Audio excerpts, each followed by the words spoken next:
Olá vocês, sejam muito bem-vindos a mais uma aula de Geografia. Vamos lá para o nosso conteúdo. Espero que vocês gostem do conteúdo e que vocês possam entender e aprender um pouco mais. Vamos lá então. Nosso conteúdo é sobre os agentes externos do relevo. Esses agentes externos são responsáveis por toda a esculturação e lapidação do relevo. Toda simetria, todo modelado que o relevo terrestre possui está ligado diretamente a esse tipo de movimento, que também podemos chamar de movimentos exógenos. Estes movimentos, então, agem de maneira que ocorra o desgaste de uma rocha ou de um mineral. Esses desgastes é que darão origem muitas vezes a outras rochas, como o caso das rochas sedimentares. Ocorrem diferentes tipos de ações durante esse desgaste, que podem ser ações erosivas em um terreno, sendo elas erosão fluvial, erosão pluvial, erosão marinha, erosão eólica e glacial.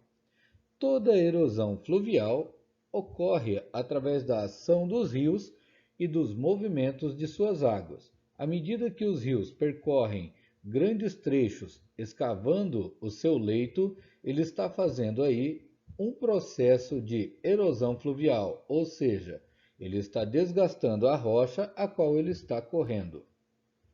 A erosão pluvial ela é causada através da chuva. À medida que a chuva cai no relevo, ela acaba arrancando pequenas partículas das rochas que são descarrilhadas para outros territórios.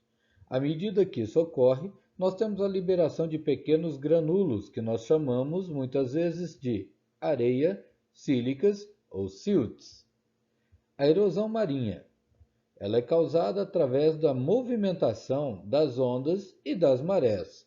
Portanto, o movimento de vai e vem das ondas acabam causando desgastes nas estruturas rochosas da onde o oceano está encaixado.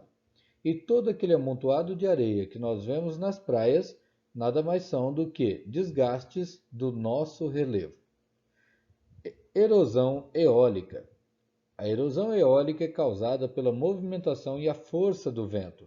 Portanto, é um tipo de desgaste mecânico, onde arrancam fragmentos de rochas e, com isso, transformando elas em pequenos granulos.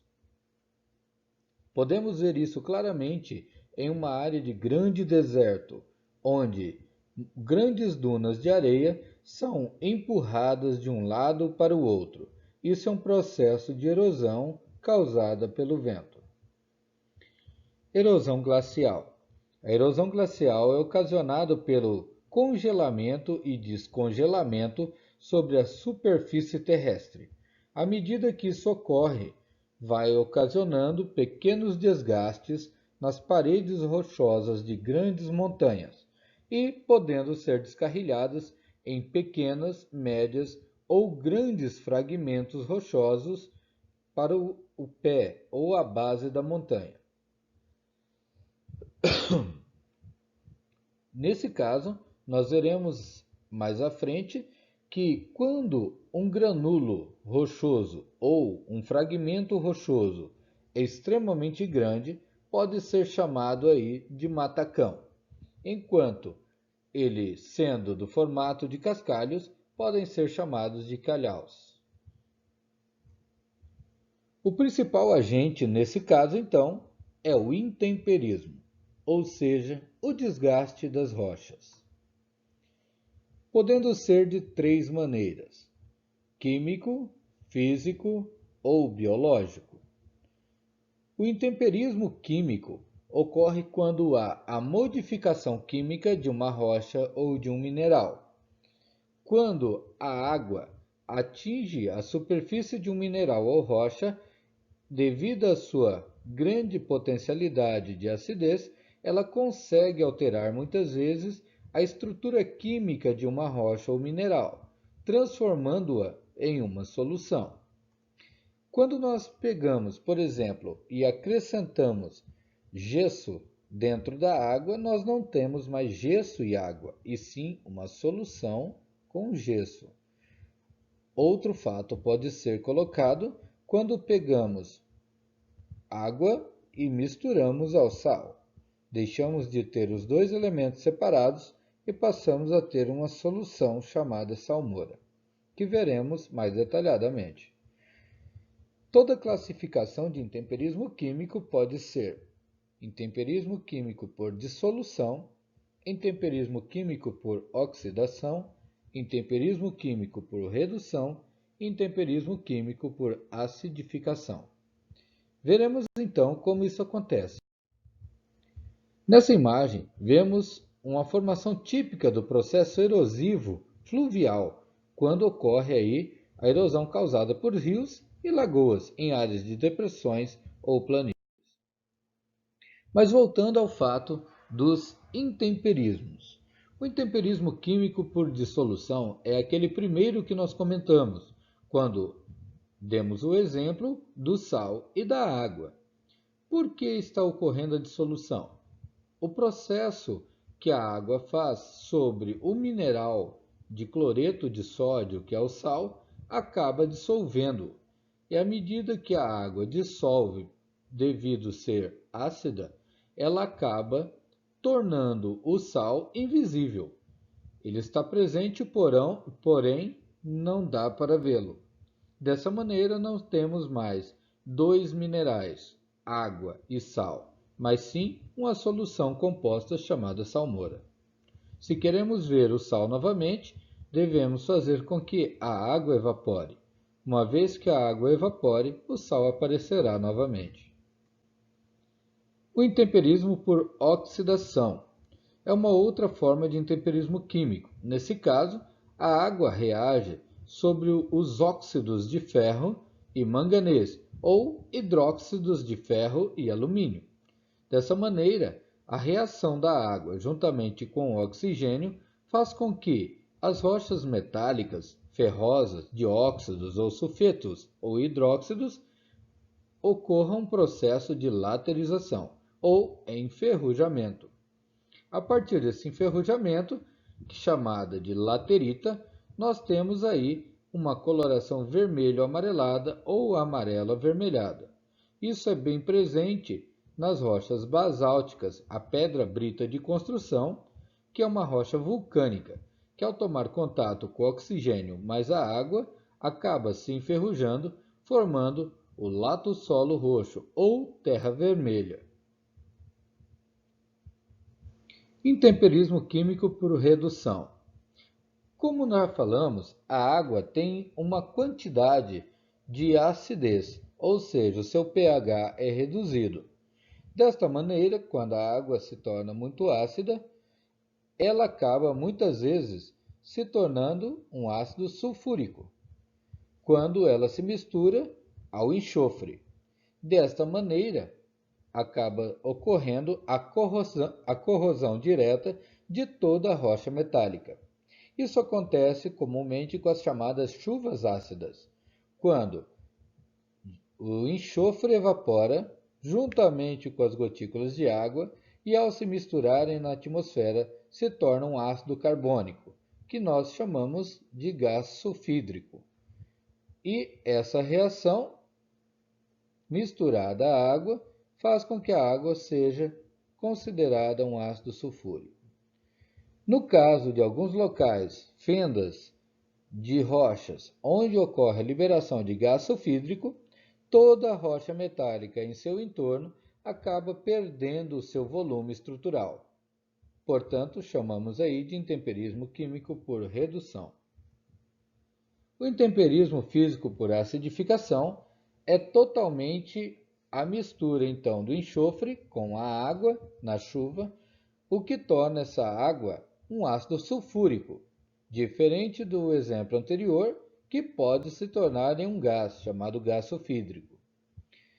O ácido sulfúrico formado no processo do intemperismo químico por acidificação acaba alterando toda a estrutura externa de óxidos e sulfetos, ou seja, de rochas como minério de ferro e minério de manganês.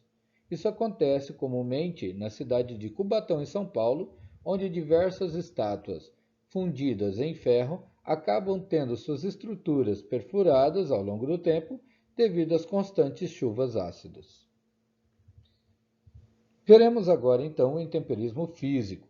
O intemperismo físico é uma reação totalmente mecânica, onde não há uma mutação na química do mineral ou rocha, e sim da sua estrutura externa ou da sua simetria externa.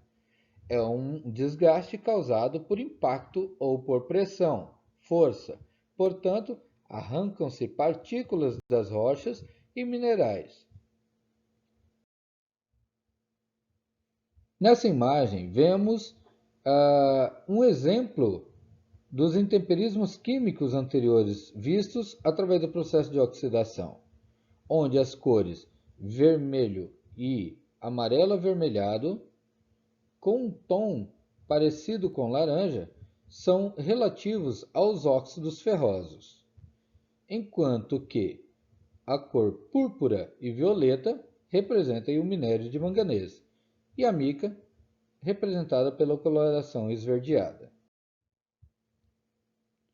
O intemperismo físico pode ser classificado em três maneiras: físico por oscilação térmica, físico por cristalização de sais e físico por congelamento ou crioclastia. O intemperismo físico por oscilação térmica é muito comum em áreas com constantes amplitudes térmicas, ou seja, diferenças de temperaturas entre o dia e a noite.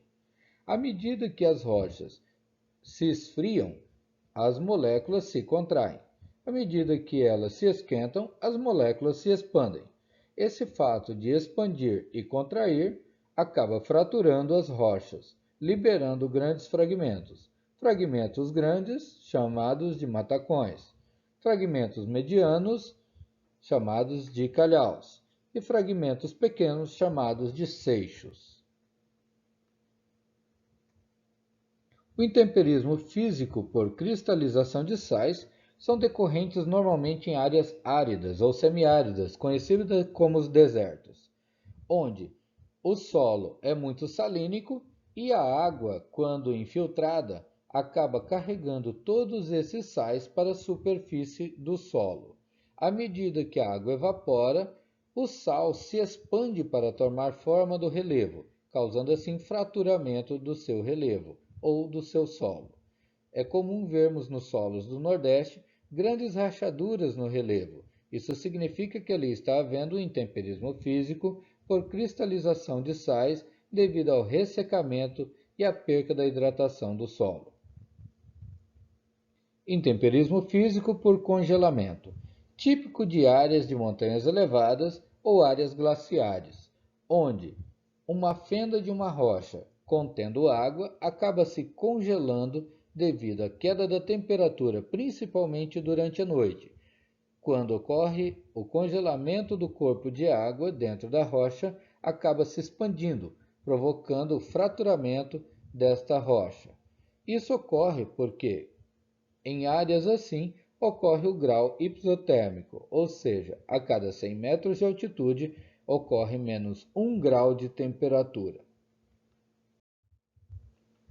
Na imagem vemos um exemplo dos chamados matacões.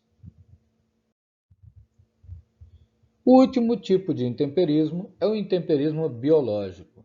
Esse intemperismo, como diz o próprio nome, equivale a um desgaste ocasionado por seres vivos, que no caso aqui, podendo ser seres humanos, outros animais, através do caminhar e do seu pisoteamento. Também vemos isso muito comum realizado pela raiz das plantas. Se observarmos, sempre que estamos próximo a um canteiro onde há árvores, ocorrem rachaduras do relevo. Isso ocorre porque, para que um corpo ocupe um espaço, outro precisa deixar esse espaço, causando aí então a expansão do terreno ou fraturamento da rocha. Esse tipo é muito comum em áreas onde ocorre pouca hidratação do solo e também muita presença de vegetação. O intemperismo biológico também é muito observado em áreas onde ocorre o manejo de gado ou de outros animais. À medida que eles pisoteiam o território, acabam arrancando partículas, que nós chamamos de areia. Uma área com grande intemperismo biológico pode provocar grandes ações como desmoronamentos de terras que podem gerar até soterramentos de casas. Na imagem podemos ver o desmoronamento de terra ocasionado pela falta de vegetação e a falta de proteção desse solo. O solo ficando desnudo, a água encharca e acaba descendo. Na imagem do lado esquerdo, temos a visão de uma vossoroca. É quando o processo erosivo está em estágio extremamente avançado e o solo já não tem mais condições de manter-se unificado, fazendo assim com que ocorra grande desmoronamento ou desprendimento de paredões, ocasionando principalmente em áreas de margens e vales de rios.